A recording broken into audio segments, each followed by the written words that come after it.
მარტიდან ისლამური სამყარო რამადანის იგივე მარხვისთვის დასაწყისს ზეიმობს. ეს დღესასწაული მუსლიმთათვის გამოცდის, დიდი ნებისყოფისა და ნებებზე გამარჯვების პერიოდია. განთიადიდან მზის ჩასვლამდე მუსლიმები სულის განწმენდის მიზნით არ მიირთმევენ საკვებს და სასმელს, უარს ამბობენ ნებისმიერ ხორციელ სიამოვნებაზე.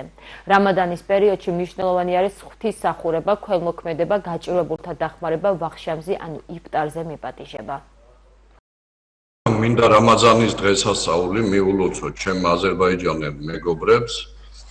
ეს დღე არის სულიერი გაძლიერების, შეწყალებისა და სიკეთის გავრცელების პერიოდი.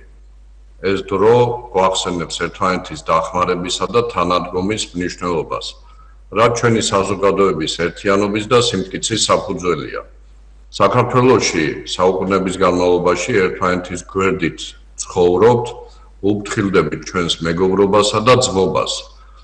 ქართველების აზერბაიჯანელი ხალხის ურთიერთობა დაფუძნებულია ურთიერთპატივისცემაზე, ასევე საერთო ღირებულებებსა და იმ მნიშვნელოვან მომავალზე, რომელსაც ერთად ვაშენებთ.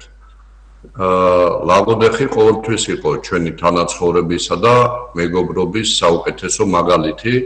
როგორც ვიცით, ლაგოდეხში ძალიან ბევრი აზერბაიჯანელი ცხოვრობს.